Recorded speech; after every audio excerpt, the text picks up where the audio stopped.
Greetings, I'm Roberto Valdez, Master of the Science of Geography and instructor at Northern New Mexico College in Española, New Mexico. Geography is a science interested in the description, distribution, and interaction of the physical and biological features on the Earth and in the atmosphere, along with human activity on Earth. So, I hope to improve your geographic skills by teaching you a few things, such as about the Earth's shape, latitude and longitude, and map projections. First, we're going to describe the shape of the Earth and explain why it is important to know this. We also are going to explain how locations on Earth are identified using a geographic grid, that is, latitude and longitude. We will also explain why images of the Earth, when they are printed and published or depicted, have to be distorted in order to be portrayed using projections. Firstly, I want to introduce you to this man named Eratosthenes. So 500 years before Christ, the Greeks were practicing the rational mind, which they called Greek thought. Basically, it is learning to question contradictions. If you have to boil down the definition of what rationalism is, it is learning to question contradictions. And they were questioning a lot of them, beliefs in gods and superstitions and so forth. They were developing philosophy, and then they were developing science. And it was basically a way to rationally describe what was going on around them. The ancients knew, however, at this time, that the Earth was spherical, and they just didn't know how large it was. So Alexander the Great, a Macedonian, together with Greek armies, were going about conquering the eastern Mediterranean, the Middle East, and Central Asia, and learning more and more about the world, and he took scientists with him. Upon his invasion in Egypt, he established a city called Alexandria. Later, there was to be established a great library, a very valuable collection of all kinds of knowledge from the ancient world were centered there at the library at Alexandria. And one of its librarians, named Eratosthenes, was born in 276 and died in 194 BC. Well, he got the idea in 247 BC to try to measure the circumference of the Earth. So let's give you some of the circumstances surrounding how to calculate the Earth's circumference. One thing that we know is that on June 21st every year in the Northern Hemisphere, that is the first day of summer. It is the day when at a certain points or certain linear areas of the Earth, the sun is directly overhead. Well, this directly overhead rays of the sun was occurring at a place called Siene. Siena is today in Sudan, but it was then in southern Egypt.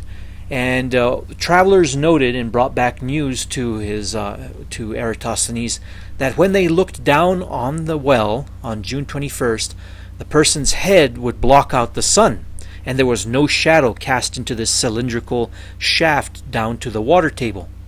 So Eratosthenes knew that there was no point of the year where no shadows were cast by anything. Shadows were cast by structures all over Alexandria all the time. If there was no shadows being cast in the south of Egypt, and a slight shadow being cast from things in the north of Egypt, trying to calculate the difference between the two might give insight as to how large the Earth really is. So this is how he did it.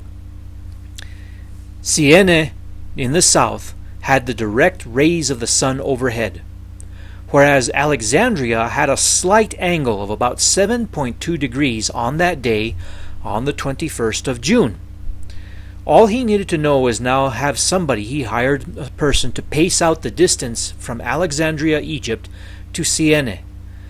And the result was that he reported back there were 5,000 stadia.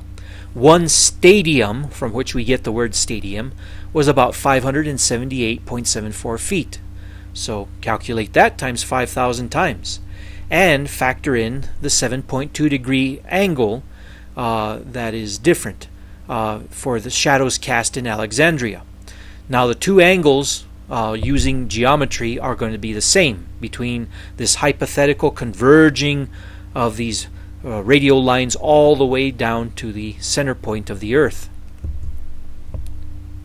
This is how he did it. He used natural trigonomic functions, which had been developed from known measurements of known triangles.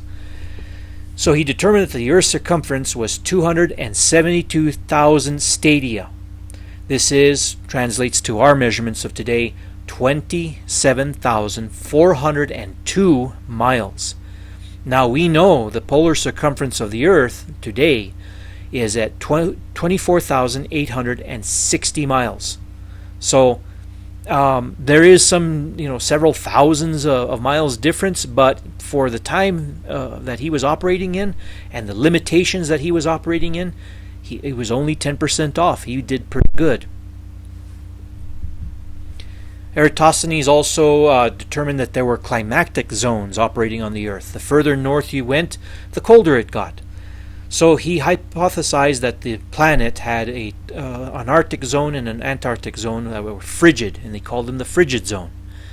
Then a band running across the equator was high temperatures called the torrid zone, and we know it today as the tropics.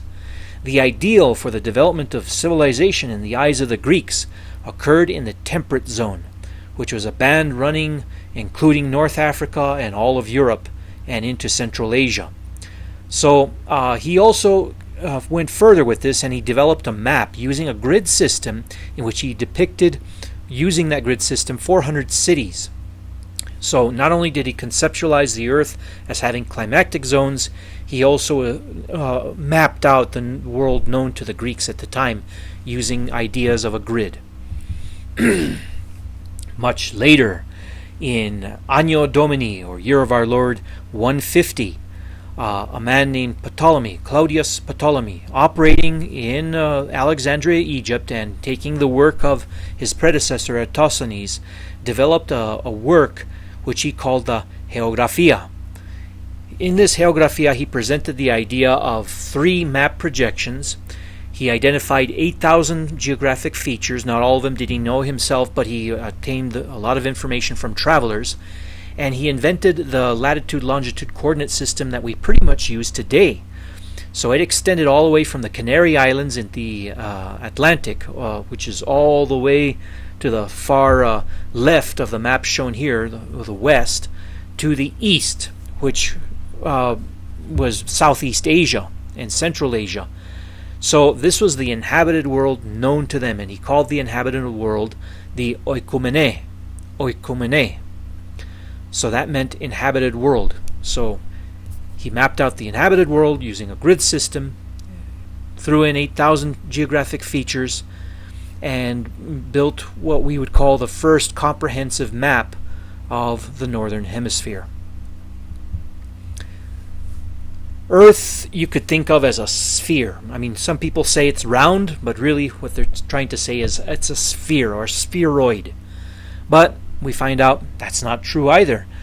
Knowledge that we developed over time realized that the Earth is actually a bit squashed and bulging out at the equator. It's called the equatorial bulge or the geoidal bulge. So notice on the map or the depiction illustration on the right, you'll see the equator and the geoidal bulge. The North Pole and the South Pole are sort of squashed in. As a consequence, there's a difference between the polar circumference of the Earth and the equatorial circumference of the Earth.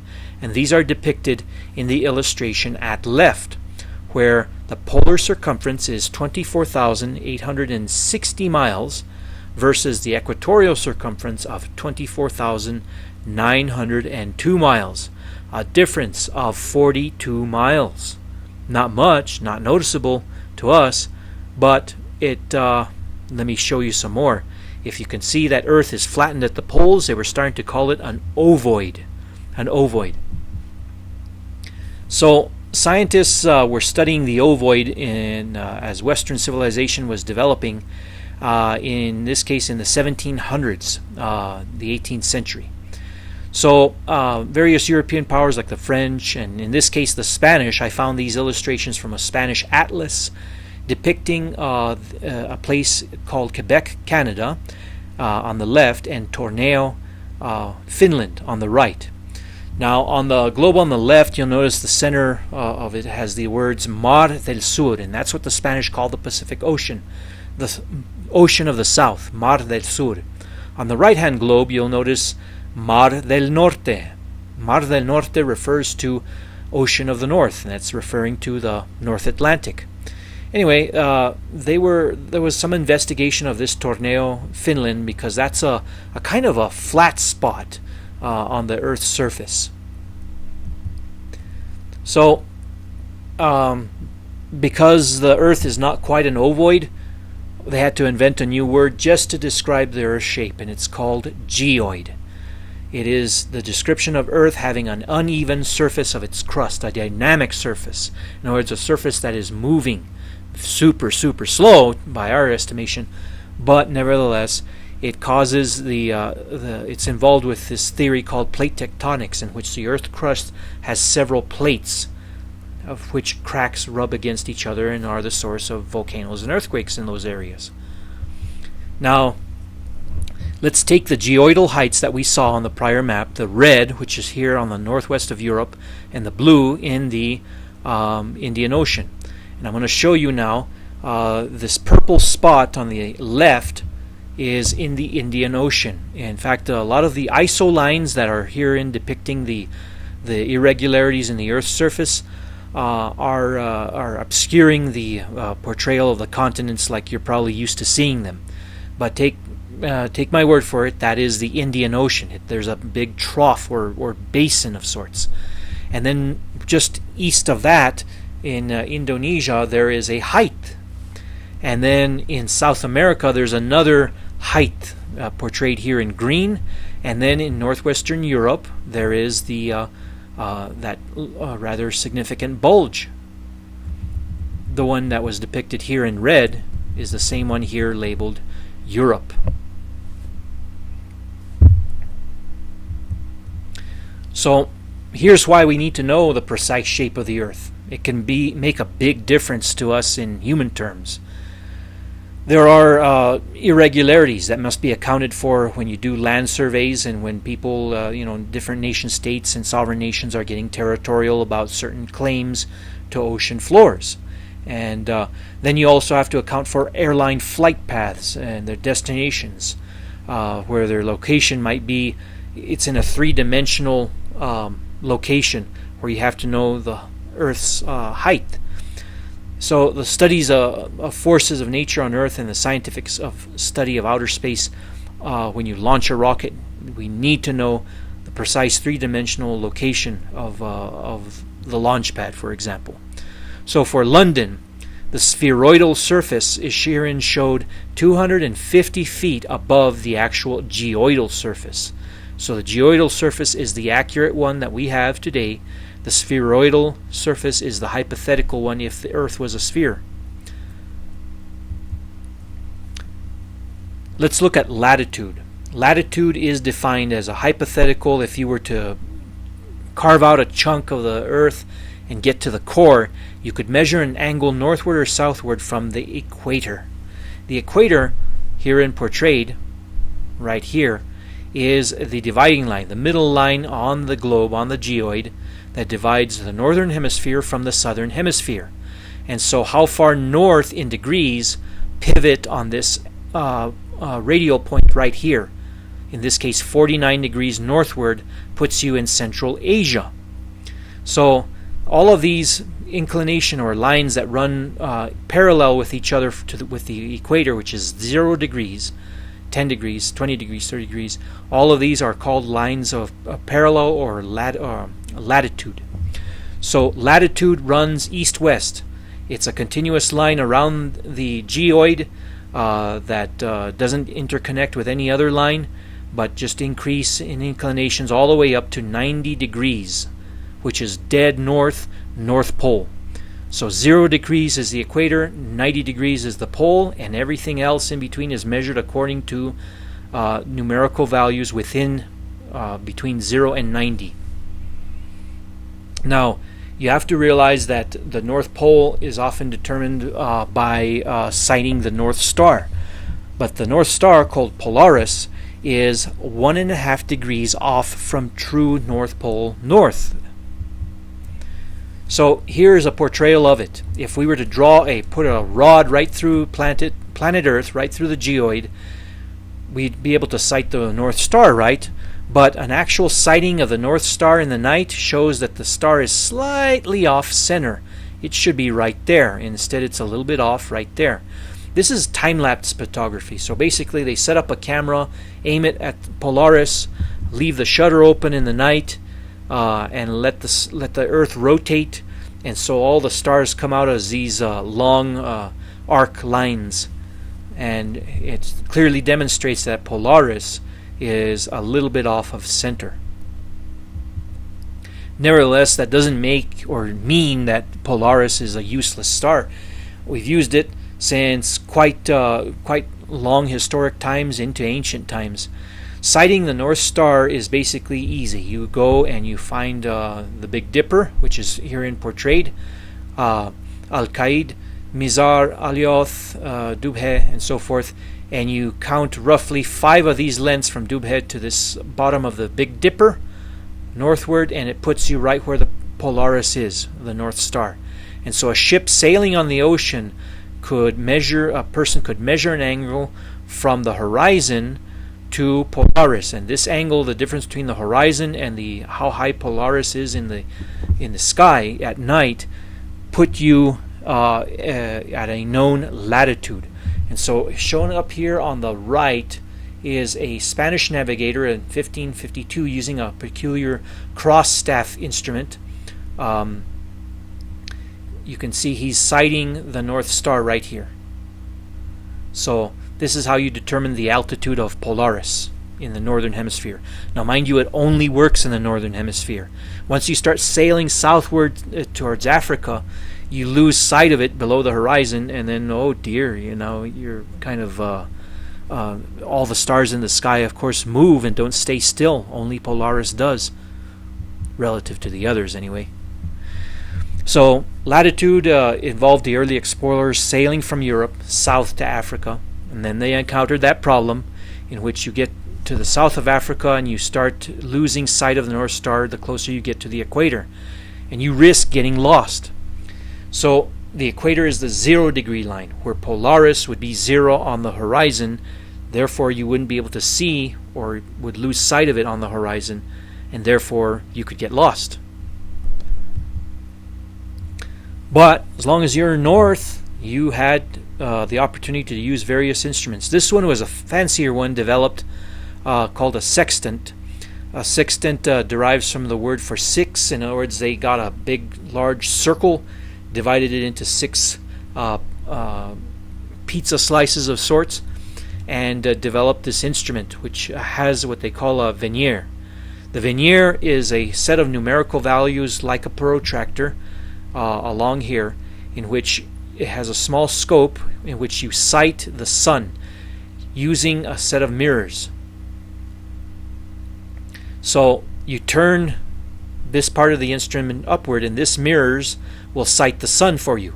Meanwhile, the other half of the scope is sighting the horizon. That's why they're showing the sun and the sky and a horizon at the same time.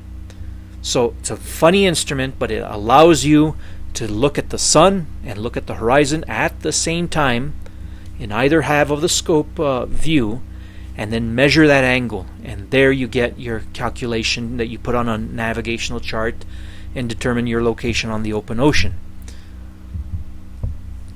Longitude is a little different, and it was harder for the longest time to determine, and that is because when you move east-west, here it shows that the 0 line, which was eventually set in 1884 at a place north of London, England, Greenwich.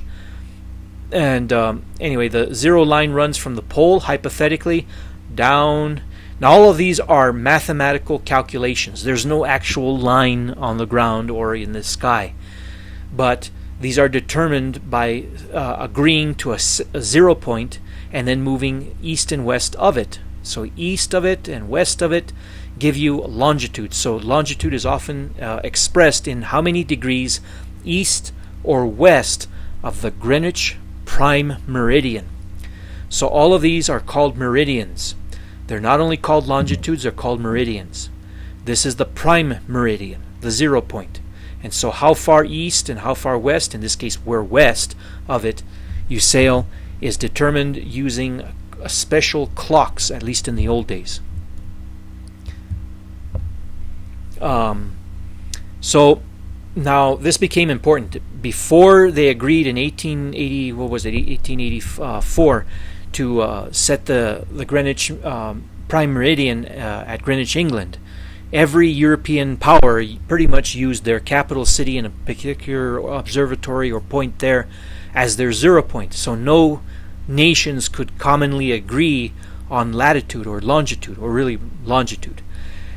And so the other thing was that time clocks were going to be different, because they're set according to whatever particular longitude you're on.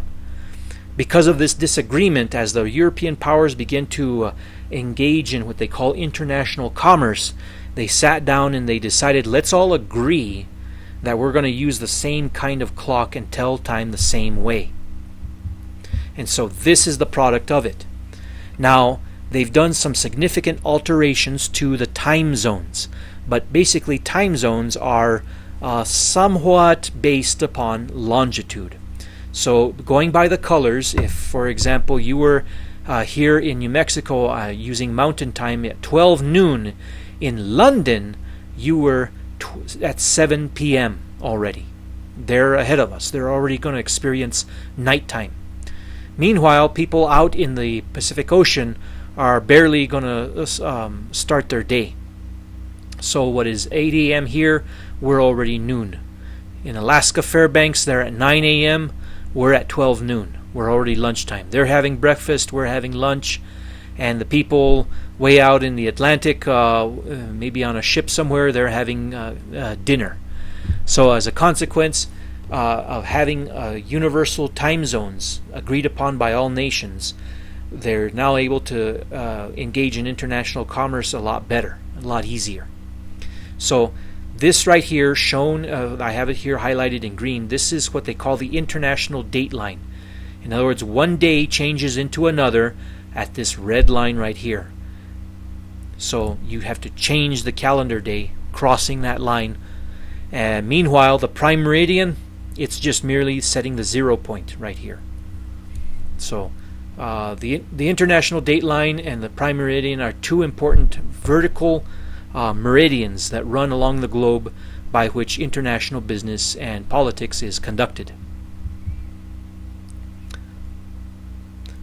Coordination of international trade, airline schedules, business and agricultural activities, as well as daily living depends on a worldwide time system known as standard time zones and an agreed upon prime meridian. So the international date line left is the line that nations decided would serve as the divider between one calendar day and the next calendar day. And from this man-made line, the new day sweeps westward because the Earth rotates eastward on its axis. It is based on the 180-degree line and completely opposite the prime meridian, and it runs for most of its length through ocean, and therefore the least disruptive to human populations. Where it was disruptive, the date line was made to jog east or west around inhabited islands. Let's take this off and show you. Right here, the Aleutians, which belong to the United States, the line jogs to the west. Another jog to the west here, and another jog far to the east in these inhabited islands here, and so forth. Latitude can be remembered from the Latin word lata, meaning wide. So the latitude lines are also called parallels, and they run parallel to each other. The longitude lines run longwise from the pole to pole, and as a consequence they are not parallel with each other. They intersect at the poles, north and south. So that's one way you can try to remember it, is that latitude is running horizontally along the globe and they're parallel, They're called parallels. And then longitude runs longwise from pole to pole, and they do intersect. Just remember that longitude has the word long in it. Now, longitude is also known as a meridian. So latitude is parallel, longitude is meridian. Latitude plus longitude makes the grid that is just perfect for determining your location or creating a coordinate location on Earth. And so the most common coordinate system that is used, there have been others that have been developed to determine location. The best one is latitude and longitude. And of course there's other methods. You can use someone's address, you can use someone's description by mileage from a known town and so forth, but that's not as practical, especially when you're going out into the unknown, as using a grid location. So notice the dot on the globe right above me, right here. That's Kazakhstan, the sovereign nation of Kazakhstan in Central Asia. That dot represents latitude 49 north and longitude 60 east. So if you count from the prime meridian, you arrive at 60 right here. That's the 60 line, called a meridian or longitude. And, whoops, sorry about that. And north of the equator, almost to the 50 line, 49 degrees north. That's why it's called latitude 49 degrees north, longitude 60 degrees east. The latitudinal geographic zones run across the globe and have been used to present working theories on climate. For example, north of the 66.5 degree north latitude, you have the Arctic. Then you have beneath that the subarctic, running from 55 degrees north to 66.5. You have the mid-latitudes, the subtropicals, the equatorial and tropical that embrace what Eratosthenes had called the torrid zone. So they're conceptualized as being giving you easily observable differences in climate, from the equatorial to the tropical zone. Cooler zones transition, keep developing the further north you go. So latitudinal geographic zones are parallel bands of varying widths around the globe. And here we have the U.S. where it rests. If you'll notice carefully, it rests in the mid-latitudes and the subtropical. Now, I'm going to show you on Google Earth the same thing. In this case, I have used colors to differentiate one from another. This is the subtropics. This is the tropics, right in here. A band that embraces everything from central Mexico to Bolivia and South America.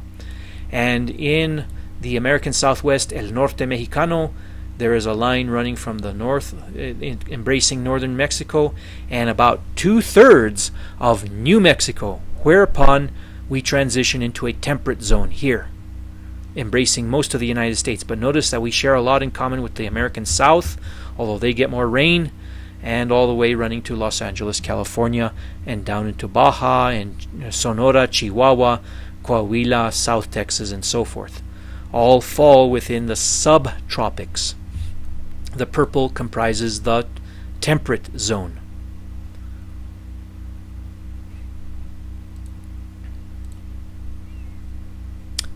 So, this concludes our lesson on the latitudinal geographic zones, and we will next proceed to map projections in a moment.